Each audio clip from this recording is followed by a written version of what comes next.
আসসালামু আমার আলাইকুম। আজকের আশা করি যে আপনারা সবাই আপডেট ভালো হচ্ছে আছেন। আপনাদের ঈদ এই যে যেখান পাকিস্তান থেকে থেকে আনা করেছেন, সাদাবাহারটা। ওইখানে আপনাদের ঈদ ভালো কেটেছে। আলহামদুলিল্লাহ আমাদের ঈদও এবার দেশে এটা অনেক হচ্ছে ভালোই গিয়েছে আলহামদুলিল্লাহ। তো সালোয়ার আর এটা হচ্ছে আমার ঈদের নিচে দিনের সকালের এটা হচ্ছে আউটফিট। ওড়নাটা। আউটফিট বলতে এটা আমি রোজার ঈদে নিয়েছিলাম। পাকিস্তান থেকে আমি আনিয়েছিলাম। আমি আমার প্রতিটা ড্রেস, প্রতিটা কাপড় আমি পাকিস্তান থেকে আনাই। মানে আমি ওর ওনাদেরকে অর্ডার দিয়ে দেই, জামাই হাফ যেহেতু পেমেন্ট সাদা করি পড়েছিল তো ব্যাংকের মাধ্যমে। আর কালো পরাবো, ওনারা ড্রেসগুলো সৌদি আরবে জামা পাঠিয়ে দেন। কাপড়ের তারপর এই যখন ড্রেসগুলো এটা আমি হাতে পাই, তারপর আমি বাকি পেমেন্টটা, যে ফুল পেমেন্ট থাকে বা ফুল পেমেন্টের যে কোরবানির বাকি সহজ অংশটুকু আউটফিট থাকে ওইটা আমি পে করে দিই। মাশাআল্লাহ। তো এই হলুদটা হচ্ছে, এটা একটা সাদাবাহার। সাদাবাহার এটা আমি ঈদের দিন পরেছি, এই প্রথম পরেছি। আর যে সাদা ড্রেসটা দেখিয়েছিলাম ওইটা হচ্ছে আমার মেয়ের, এটা সৌদি আরব থেকে নিয়েছিলাম, ওইটা ওর কখনো পরা হয়নি। আজকে আমার হাজব্যান্ড যেহেতু সাদা তুফ পরবেন, মানে জুবা, তুফ বলে জুব্বাও বলে, তো আমি আমার মেয়েকে আমার হাজব্যান্ডের সাথে মিল রেখে এই ড্রেসটা পরিয়ে দিয়েছিলাম। ওনারা বাবা মেয়ে একরকম। আর এই হচ্ছে আমাদের কোরবানির পশু, মানে গরু আর কি। আর আমাদের বিল্ডিংয়ে মোট 3টা গরু ছিল, একটা আমাদের আর 2টা ছিল অন্যান্য ফ্যামিলির। আর সেই সাথে এখানে শুরুতেই যে একটা ছাগল দেখেছিলেন, ওই ছাগলটাও আমাদের ছিল আলহামদুলিল্লাহ। আর এই তো এখানে আমাদের গরুটা খুব সুন্দর, কোরবানির পশুটা খুব সুন্দর করে ওনারা এখানে ফেলেছেন জবাইয়ের উদ্দেশ্যে। আল্লাহ সুবহানাহু ওয়া তাআলা আমাদের প্রত্যেকের কোরবানি কবুল করুক।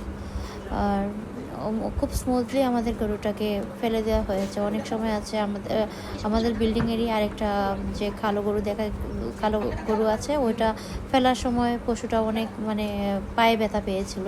খুব মানে জোরালোভাবে ওটাকে ফেলে মানে নিচে নামানো হয়েছিল আর কি। তো যাই হোক, ওনাদেরকে 3জনকে আমরা জবাই তো করবেন মসজিদের ইমাম। আর ওনাদের 3জনকে ওনারা কসাই না আসলে, সরি যদি ভুল হয়ে থাকে আর কি, ওনারা হচ্ছেন কাটাকুটি করবেন। তো এই যে আমার হাজব্যান্ডও যাচ্ছেন ধরার জন্য। আসলে ঈদের সুন্দর তো এগুলোই, যে পুরুষরা গরু জবাইয়ের সময় অংশ নেবেন বা মাংস কাটাকুটি করবেন। আবার আমরা মহিলারাও গড়ে কাটাকুটি করবো। এর মধ্যে এই যে ইমাম সাহেব আমাদের গরুটা জবাই করে ফেলেন মাশাআল্লাহ। এত শান্তশিষ্ট ছিল আমাদের কোরবানির এই পশুটা। আর আমার হাজব্যান্ড বা কারো শরীরে কোনো রক্ত পড়েনি, কিন্তু শেষ মুহূর্তে কোরবানির পশুটা তার লেজ দিয়ে বাড়ি দেয়, এই যে এখনই দেখতে পারবেন। আর রক্ত ছিটকে এসে আমার হাজব্যান্ডের শরীরে, আমার শরীরে পড়ে আর কি। তো আমার হাজব্যান্ডের তুফ পুরোটাই মানে রক্তে মাখো মাখো হয়ে যায়। তো এটা হচ্ছে, তো আমি আমার হাজব্যান্ডকে বলছিলাম যে বাসায় চলেন, বাসায় গিয়ে তুফটা একটু চেঞ্জ করে আসেন। আর এর মধ্যে হুট করে দেখি আমার জামার মধ্যেও রক্ত পড়ে গিয়েছে। তো তারপর উনি বললেন যে তাক করতে হবে না, একদম একেবারে কাজ শেষ করে চেঞ্জ করব। আর এর মধ্যে আমি এখানে আমাদের 3 বোন আর আমার মেয়ের হাতের কিছু ছবি নিচ্ছিলাম, আমরা মেহেদি করেছিলাম। খুব সুন্দর রং এসেছিল, কিন্তু এগুলো সব অর্গানিক মেহেদি। নরিন আপু পরিয়ে দিয়েছিলেন, অনেক সুন্দর করে পরিয়েছেন, আবার খুব সুন্দর কালারও এসেছে। তো আমার মেয়ে ওকে বলছিলাম হাত রাখার জন্য, বাচ্চা মানুষ তো ও আসলে ঠিক মতো রাখতে পারে না। এর মধ্যে এখানে আমাদের গরুটাও করা হয়ে যাচ্ছিলো, মানে চামড়া চেলানো হচ্ছিলো আর কি। তো তারপর চামড়া চেলানোর পর এখানে কাটাকুটিও হয়ে যায়, কিন্তু কথা হচ্ছে আমার হাজব্যান্ডের পছন্দ হয়নি ওনাদের মাংস কাটা, ওনারা ঠিকভাবে মাংস কাটতে পারতেছিলেন না।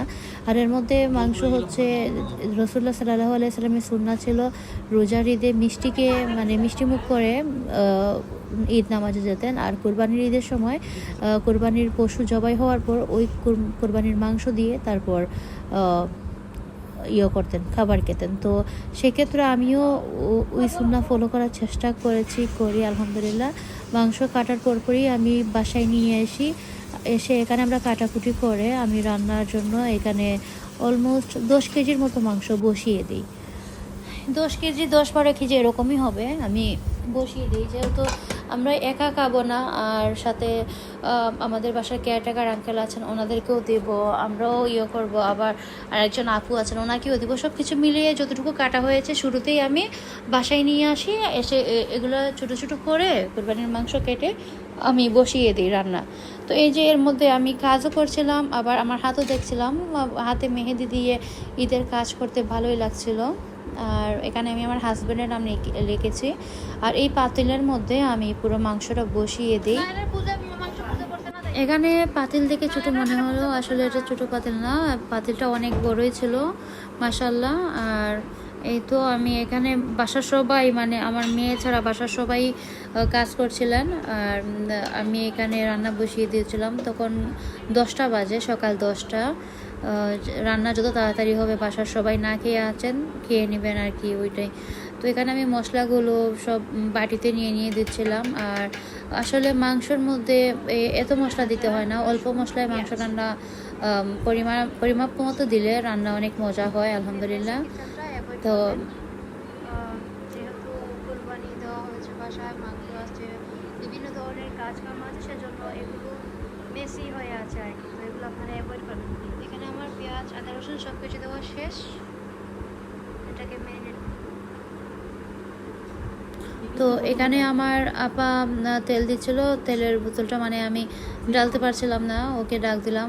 সরি, এটার যে ক্যাপ থাকে ওইটা খুলতে পারছিলাম না, সেজন্য আমার বোনকে ডাক দিই, ও এসে খুলে দেয়। তারপর এখানে আমি মাংস ম্যারিনেট করে নেই, আমি আমার মতো করে করছিলাম। আর আমার হাজব্যান্ড যেহেতু জাল একদমই খেতে পারেন না, তরকারির জাল একদমই খেতে পারেন না, সেজন্য মরিচটা এখানে আমি তেমন আহামরি কম করে দিইনি, আবার খুব বেশিও দিইনি, মিডিয়াম করে রেখেছিলাম আর কি জালটা।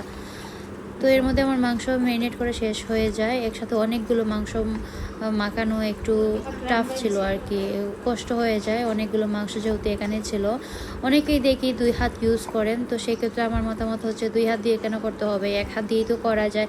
হয়তো সময় একটু বেশি লাগে, কিন্তু 1 হাত দিয়ে করাটাই আমি প্রেফার করি। 2 হাত দিয়ে করলে যেন কীরকম লাগে। তো তারপর এখানে আমি মাংস চুলায় বসিয়ে দিই, আর এদিকে বাসায় মাংস আসছে, কাটাকুটি হচ্ছে, সবাই মিলে কাটাকুটি করছে, আমিও কাটাকুটি করেছি। তার মধ্যে হচ্ছে কলিজা, আপনারা বলেন পেপসা, আমরা বলি ফুলা, সিলেটে আমরা এটাকে ফুলা বলি। তো অনেকে অনেক ধরনের নামে ডাকেন। তো এখানে আমি মাংসটাও বসিয়ে দিই। আমার মাংসটাও মানে আমার মনে হচ্ছিল যে চুলাটা ছোটো হয়ে গিয়েছে, অনেক ছোট। তখন আমি বলছিলাম যে এত ছোট চুলা, এত বড় পাতিলে রান্না হবে কীভাবে, না জানি কতক্ষণ সময় লাগবে। এর মধ্যে বাসায় মাংসও আসছিল। আর এখন আমি এখানে গরুর কলিজাটা কেটে এখানে নিয়ে আসি, 3 ভাগ করে 1 ভাগ আমাদের জন্য নিয়ে আসি। এটা ধুয়ে ঈদের দিনই রান্না করে ফেলেছিলাম, কারণ ফ্রিজে রেখে তারপর এগুলো খেতে ভালো লাগে না। আর আমার হাজব্যান্ডও দেশে আছেন, সেজন্য এটা রান্না করে ফেলছিলাম আর কি। তো এখানে কলিজা ধুচ্ছিলাম পানির মধ্যে, আর মেহেদি দেখতে ভালো লাগছিল, তো আমি এটার জন্য ভিডিও নিলাম একটু। মেহেদি পরা হাতে, মানে পানি হাতানো, কাজ করা, রান্না করা, মাংস কাটাকুটি, এখন আলাদা একরকম অনুভূতি হচ্ছিল আর কি। তো এর মধ্যে আমি আমার তরকারিটাও চেক করছিলাম, যেহেতু বলেছে আমার কাছে মনে হচ্ছিল চুলাটা ছোটো পাতিলের হাড়ে, সেজন্য আমার মনে হচ্ছিল চারিদিকে এই আগুনের জালটা লাগছে না, আগুনের যে একটা চারিদিকে হচ্ছে না। আর আমি কিন্তু আমার মাংসের মধ্যে কোনো ধরনের এক্সট্রা পানি অ্যাড করিনি, মাংস থেকেই এই পানি বের হচ্ছিল। তারপরে ঝোলের জন্য আমি এক্সট্রা কোনো পানি ইউজ করিনি, এই মাংসের পানিতেই কিন্তু আমি রান্না করেছি, এরকমই ছিল। তো এখান থেকে আমি আমাদের 2জন কেয়ারটেকার আঙ্কেল আছেন, 2জন কেয়ারটেকার আঙ্কেলকে দিয়েছি, আর একজন আপু আছেন, আপুকে দিয়েছে। তো আমরা খেয়েছি। আর ঈদের পর দিনই কিন্তু আমরা কক্সবাজার চলে যাই। তো যাওয়ার আগে আরও 1 বাটি, বড় বাটিতে 1 বাটি মাংস রয়ে গিয়েছিল, লেফট ওভার যেগুলো, ওইগুলো ফ্রিজে না রেখে আঙ্কেলকে দিয়ে যায়। আর এখানে আমাদের মাংস আমার হাজব্যান্ড বাগ বাটোয়ারা করছিলেন। আমি আমাদের মানে নিহারির জন্য যেগুলো ছিল ওইগুলো পর্যন্ত মানে বন্টনে দিয়ে দিয়েছি, আমাদের জন্য রেখে বাকি অংশটুকু বাগ বাটোয়ারাতে দিয়ে দিয়েছি। আর এখানে এর মধ্যে আমার বাইকে দিয়ে একটা ভিডিও করেছিলাম আমাদের সবার মেহেদি পরা হাতে, এখানে কিন্তু আমার আম্মার হাতও আছে। আর এটা হচ্ছে যেদিন মেহেদি পরেছিলাম ওই দিনের, সেজন্য রংটা ওইরকম দেখা যাচ্ছিল না। আর এই তো, আল্লাহ সুবহানাহু ওয়া তাআলা আমাদের সবাইকে ভালো রাখুক। আসসালামু আলাইকুম।